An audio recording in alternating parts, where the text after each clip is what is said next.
Big day yesterday, a bunch of stuff revealed, obviously, continuing to be revealed here as we go on, but I'm going to reveal everything, or talk about everything that's been revealed thus far with some deep dives here. Oh, watching the news? No, you're not. You're watching the next big giveaway. That's right, I'm giving away an epic edition of Midnight. All you have to do to enter into my giveaway is get into the stream. 1 hour of stream will give you 1 point to enter to the giveaway. Watching this shitty stream is all it's going to take. I'm live 5 a.m. Eastern Time, Monday through Friday. Get in here, watch some stream, get yourself some Trader's Tenders, some pets, some mounts, and all the other cool early access features that'll come with the Midnight Epic Edition. Again, being a follower is all you got to do, and watching the stream. If you're a subscriber, you'll get a couple extra entries, but not required. You'll get all the mounts, the game time, the toys, and early access to the expansion, housing access, everything else. It's going to be a good one, boys. Midnight's here. WoW is back. The hype is real. Get in here, watch the stream, get your point, and every hour beyond that, another point to enter into the giveaway, giving yourself the best shot possible. The giveaway ends September 19th. You got a month to gather as many points as you can to enter in and get yourself the epic edition of Midnight. Buckle up, boys. It's going to be a good one. First things first, though, before you get into the game today, realize you can no longer leave your Mythic Plus dungeons. That's right. You will get a deserter flag if you do. This was just hotfixed in the game, implemented out of the box. I don't know where this came from. Maybe it hit during the reset, but evidently you can no longer just leave Mythic Plus without any kind of retribution. So be careful with that. We also have an update coming here with the Race to World First. That's right. King Saladar, or Salhadar, has now been down. That's right. So now people are up to that final boss. Who was the one who downed him? Was it Team Liquid? Yeah, Team Liquid was the one who downed him. I actually didn't see this live at all. I was exhausted after streaming all day, so I wasn't watching the Race to World First. The combination here, Brewmaster Monk and Prop. Look at that. I mean, this is the combination, guys. This seems to be the combination of this raid tier. This is the one that everyone's been going with. We even all saw a single Brewmaster Monk on one of the bosses, so that was crazy. 3 healers. We got a bunch of melee and then a bunch of ranged. This is a ranged DPS raid, it feels like. I feel like most of these fights that have been down so far have been majority ranged DPS, so looking like that's going to be the common theme here. Nice to see. We'll see who ends up getting and concluding the Race to World First here. But for now, Salhadar and Liquid are your leaders. Player housing, it's been previewed right now live on the floor. If you go to the live stream from World of Warcraft, you can see some of this stuff. But Blizzard's also releasing a few other things here. We now have a virtual tour of player housing. That's right. If you click this button here, you can enter a virtual tour of player housing. Go around, watch, go through everything. You click these buttons, interact with stuff. Turn your view a little bit around, take different views at different angles. Looking at there's a lot to see here. There's a lot of cool stuff. Obviously, clicking around, you're going to get to view. You can click and drag the images, right? So it's like you're in the house itself. This is pretty cool. It's a pretty nice little preview here from Blizzard. We're going to get some earlier access than I expected to player housing, and we'll talk a little bit about that here in a second. But right now, this is about as player housing as it gets, other than just kind of viewing what people are doing out there on the floor right now at Gamescom. But pretty cool release here from Blizzard. Okay, what are we doing, boys? We're going back to Silvermoon. That's right. We're going back to Silvermoon, Quel'Thalas, and everything else. Let's talk about the zones that are coming this expansion and some of the new images released by Blizzard yesterday after the announcement. So here we go. We're getting a bunch of new zones, obviously. Silvermoon City, Eversong Woods, Zul'Aman, Haranir. I wasn't expecting this one, and the Void Storm. So these are the artistic images of these. This is going to be where we're, experiencing the Haranir, right? This is probably a remake of the Rootland zone that we were supposed to get. I'm betting you. If I had to put money on anything, these are reused assets from what was supposed to be the final patch of the War Within. And it was obviously pushed out for the whole ethereal patch and everything else that we got, which to me was the better move. But they have all these assets made, so they got to use them somewhere. So now we're getting this kind of shoehorned in. Okay, we got Haranir. We're going to get playable Haranir and their new zone. There's going to be one dungeon and one delve in this zone as well. We see also Quel'Thalas, the new zone. Obviously, this one was expected with a full revamp of Silvermoon. We're going to have 2 dungeons here and 3 new delves, and Zul'Aman. Very excited about Zulaman. I wanted to see this one. I kept saying, if we're going to do Top of Eastern Kingdoms, if we're going to do a full Elven expansion, you got to have your Amani trolls. They go hand in hand. The warring between the two, you can't have one without the other. 2 new dungeons in here as well. No new raid announced yet. I don't know if we're going to get a return to Zulaman and all that stuff, but we'll see. Finally, Void Storm. We see 2 dungeons and 3 delves here. This is a unexpected zone, I guess. This is supposed to be kind of the stronghold of Xal'atath now as she's marching her army on Quel'Thalas and everything else. So this one kind of reminded me of Netherstorm when I first saw the first images of it, but now it looks a bit darker and deeper. You can see a little image of a dwarf here to get us kind of sense of scale of what's going on here exactly.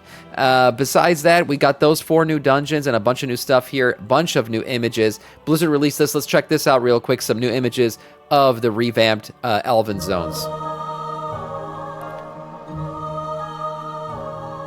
I love Blood Elf architecture personally. Ooh, look at the new mobs. Did you guys see that? Hold on. There was a new image of one of the little wormy boys. Oh, look at that. Revamped wormy boys. All right.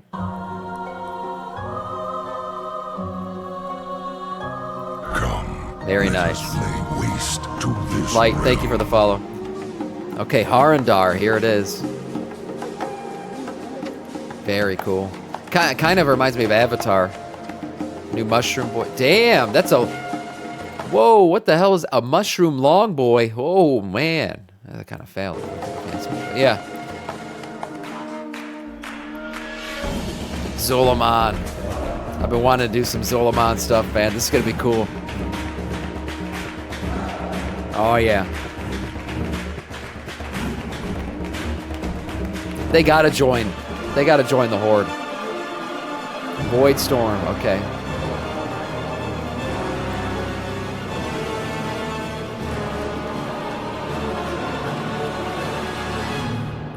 Cool. So evidently, too, the way you're going to advance through these zones, by the way, is kind of different from your typical way of advancing through zones. So first things first, we're all going to start in Quel'Thalas, and then you're going to be able to pick between Haranir and Zulaman to go through those 2 zones and level up. And then the final zone will unlock for you once you do so. That will be Void Storm. So it'll be a start and finish for everybody here, and then a choice between these 2 in terms of which order you do them. Then Zulaman is going to be my favorite of these 2. Personally, but you got to do both eventually, so you'll go through those. As I said before, we got a full revamp of Silvermoon. Surprise, surprise, it's also going to be the hub city of the expansion. I went back to my own YouTube channel. I predicted this 1 year ago. 1 year ago, I was telling you guys we're going to have a cross-faction revamped Silvermoon hub city. Nobody believed me. You guys don't listen to me. Sometimes I'm prophetic. You got to listen, boys. Besides that, we got some new images of this. I mean, Silvermoon looks awesome. It really looks like they took inspiration behind what they were able to do with Suramar and how wonderful that city was and how amazing it was to go through the whole thing. And now we're getting fully redone and man, this looks awesome. I cannot wait to go here. Oh, did you guys see that up there? It looks like through the opening of this tower, you can see the skybox and it looks like there's a big void storm going out there. That's pretty cool.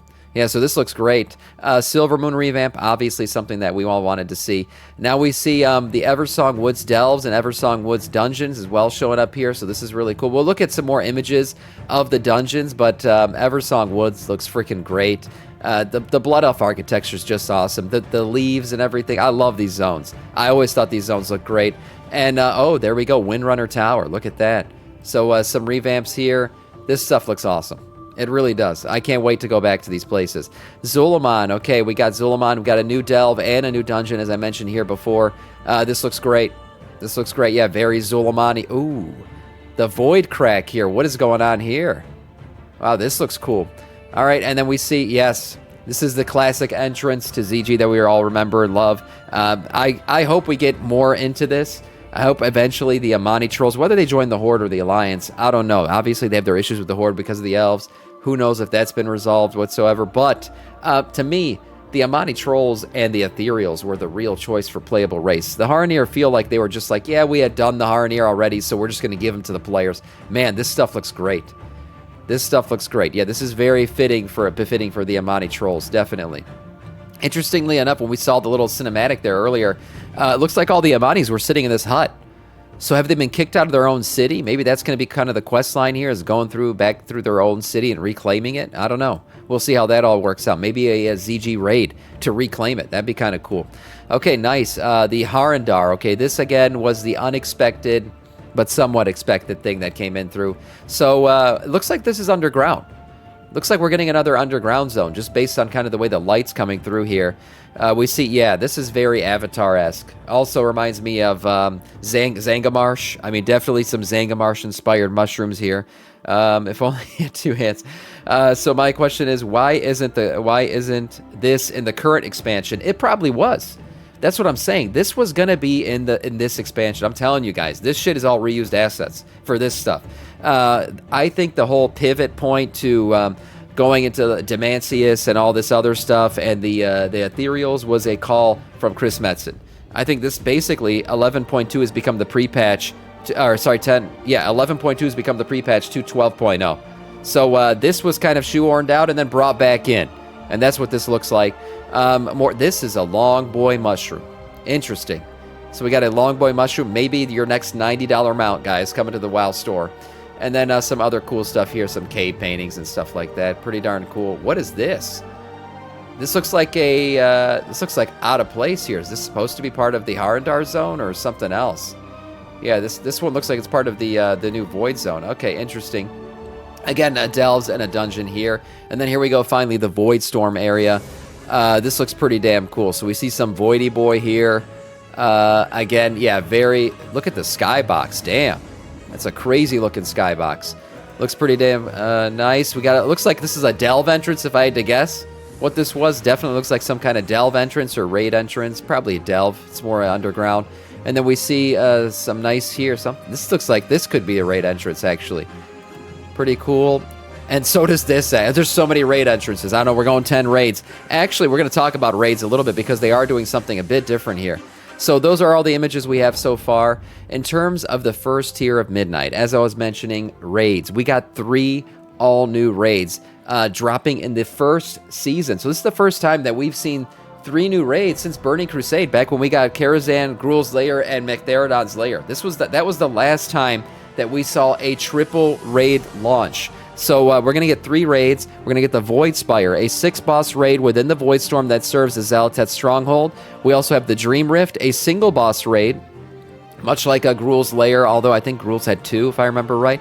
But a single-boss raid that takes you to a place where the veil between primordial dreams and brutal reality is thin.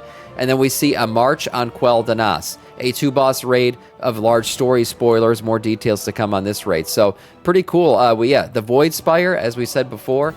And then, so if I had to guess right now, the Void Spire seems like this is something like we're going to take the fight to Xal'atath, try to defeat her. We probably end up losing in some way, shape, or form. But the Void Spire is supposed to be kind of her stronghold, right? So we done screwed up there. The Dream Rift, maybe some Emerald Dream stuff going on, or something that has to do with the Haranir here. That's what this looks like, a very Haranir-inspired raid.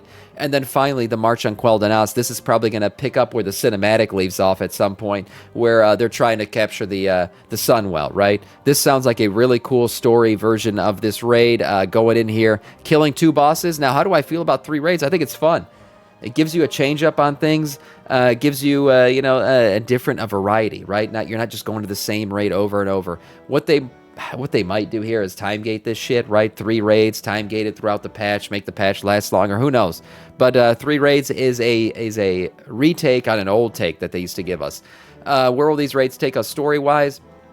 I'm expecting, again, more pickup on where we've left off here after Manaforge Omega Raid, and where the cinematic picks up, where you're invading Silvermoon. Most likely it's going to be a back and forth attacking Xal'atath, and then her coming back and attacking us in some way, shape, or form with that Haranir raid in between. Full story speculations and everything else. Yeah, there's a bunch of stuff there. Okay, the dungeons. The dungeons that we're going to be getting, these kind of look cool. So we got a bunch of dungeons coming with Midnight here. We're getting a whole new set of dungeons and delves in the new expansion. The Magister's Terrace. Oh my god, are we getting the Magister's Terrace returning? Okay, the woods will be home to most dungeons and delves with 3 each. We got Windrunner Spire, Murder Row, and the remake of Magister's Terrace. Oh my god, I used to love Magister's Terrace. This is great. Yeah, I can't wait to go back here. Gotta love the Elven libraries. These are always cool. So going back to Magister's Terrace, this looks pretty cool. And then we have Windrunner's Spire. All right, this is nice. So maybe some more stories about the Windrunner sisters or something else going. Maybe a return of Sylvanas. Ooh, maybe. Who knows? So these look cool. We got your 3 little dungeons there for that zone. Then we got the Zul'Aman dungeons, the Den of Nalarak. Okay, this looks cool. So we're getting some, obviously, ZG-inspired stuff here. Masira Caverns. See the necromancers gathering and fusing spirits into troll monstrosities that we'll have to stop. Are we going to get a return of some old troll lore, I should say? This looks cool. Messiah's Caverns. Mysara's Caverns. Yeah, this looks great. I think that these images look cool. More Loa lore, maybe. Who knows? And maybe some returns of some cool characters that we remember back from BFA. Also, the nice images here. We see the Haranir stuff and all that. So, the Harandar dungeons and delves. We see the Den of Echoes takes us through the murals of the ancient myths of the latest allied race of the Haranir. No additional info on the Grudge Pit. And then we also see the Blinding Veil dungeon faces us off against facsimiles of the zone's most dangerous enemies. The screenshots here. Okay, so let's see. So it looks like we got some. Oh, this is like some nature light binding going on here. What is this? It looks like they're playing with the light, but they're also nature bound. I've never seen anything like Bwansamdi. Yeah, maybe that's what I was thinking too. I didn't want to say the name, but yeah, that's what I was hinting at with the ZG stuff. Okay, more light bound. What is going on? Lightbound stuff happening with nature. Interesting. Okay. And then we see the Void Storm dungeons. We got the Shadowguard Point and Torment's Rise. Shadowguard Point sees us facing off against corrupted ethereals, while Torment's Rise is a new seat of the first nemesis of the expansion. Okay, so I guess the first nemesis, the first raid boss maybe, or a prelude to that. So we see the Void Scar Arena dungeon. The name suggests that we face off against waves of monsters. Yeah, I would think so. This sounds like it could be very similar to what we got in Wrath of the Lich King, with the whole tent and all that. God, what was that one called?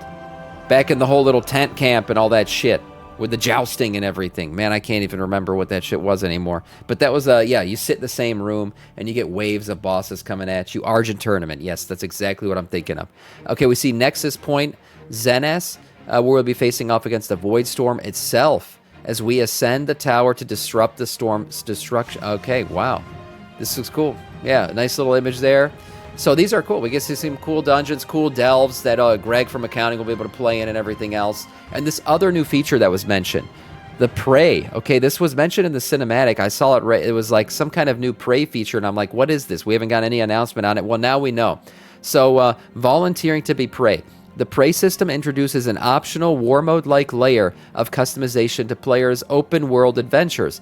If you opt in, it's an opt-in system where players will be able to make themselves into both the ultimate hunter and prey. This will add new challenges and activities to the zones in Midnight. We will be hunting dangerous elites and bosses as well as being hunted by them. So this is not. I thought this would be like some kind of PvP thing. That's not what it is. This is like some kind of, I guess a retake. I don't want to say it, but a retake on the Maw, where like you have, remember the jailer's eye on you, and then mobs would start to attack. That's kind of what this sounds like. Like that was like that walk, so this could run. That's what this is reminding me of. You enable Silver Moons.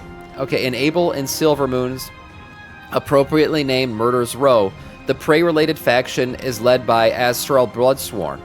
Players can enable this feature through the NPC, opening up new dangerous and thrilling activities. When enabled, the Prey feature will allow us to hunt enemies across new zones.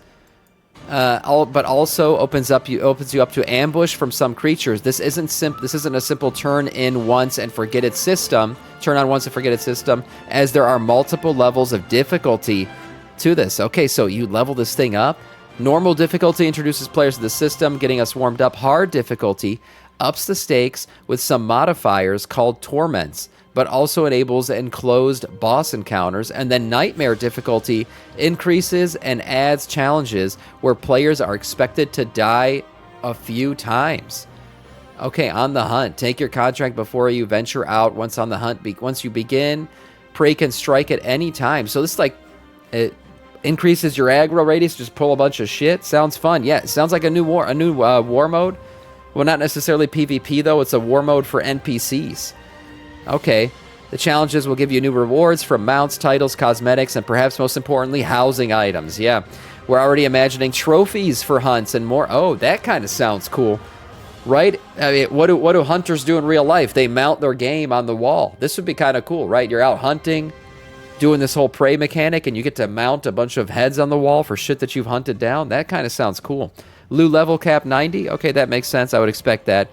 Progression through this track will be shown by a unique crystal UI element, which will also track how the hunt intensifies as players complete more and more challenges. Again, wow, that's a nice look at reap your rewards. Look at that. We got some kind of wormy boy mount. This is pretty cool. This is obviously based on the new revamp of those mobs that we saw just a bit ago in that little clip from Blizzard. So this is nice. We get some cool rewards out of this thing, some stuff to mount on your player housing walls, interesting new challenges to do. Cool. So the prey system, again, it sounds like a retake on the mall system with the jailer's eye and stuff like that. Cool. Okay, Haranir allied race. Yeah, probably one of the least happy to see features for me. Okay, I wanted ethereals. I wanted Amani trolls, and maybe we'll still get them as some kind of, thing that happens during midnight, but for now we're going to get a launch of the Haranir, right? The race that we are expected to get in this expansion will be launched in the midnight expansion. What are their classes going to be? Because this was interesting. We saw some images of them. One thing I was not expecting for sure, shamans. Yeah, we're getting shamans. So druids were probably the one that we expected most. We saw these guys already take on new druidic forms. They're going to be able to be druids, hunters, mages, monks, priests, rogues, shamans, warlocks, and warriors.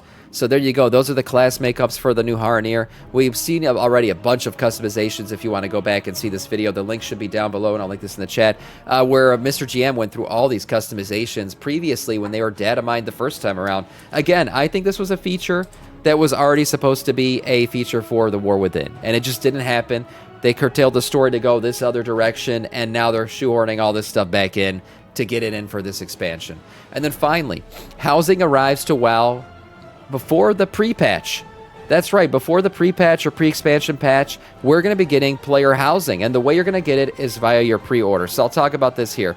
It seems that we won't have to wait till the midnight pre-patch for the new housing feature. 11.2.7 will see player housing finally arrive in WoW. The feature will be linked to early access provided by the midnight expansion pre-order. Now, you might be thinking, oh, it's probably only for the the high-end version of the pre-order. And no, it's not actually. For early access to the expansion itself, yes, that's only available for the Epic Edition. But when it comes to player housing access, that is available no matter which edition of the game you pre-order. So you can get yourself the base edition, heroic, or epic, and you will get yourself early player housing access. So that's great. I'm happy to see they're not going to hold this back on players only for paying extra money. So you will get to do this. It should release toward the tail end of the year in the patch. Hazakostas also called it a preview of housing in a sense. This release schedule was slightly spoiled ahead of time, but with the housing decor vendor, yep, and Legion remix, you're right. But now it is officially confirmed. So we see some kind of looks like a renown track or a revamped version of the renown track here for player housing. So we'll be able to get player housing items by advancing through this track. 11.2.7 version of player housing will very much be an early access system. It will not have all the features available at the time, and the core part of housing will be there, meaning the houses themselves. Players will be able to customize them fully and collect decor for them, so that's pretty cool. We see all the new neighborhood stuff going on, interestingly enough. What happens if you don't pre-order it?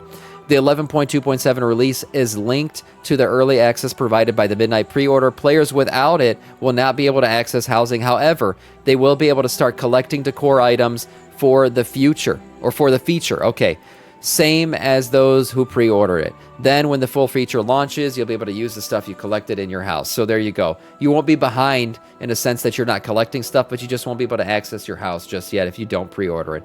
So that's all the stuff we have for this for Midnight release so far. That is all in terms of news.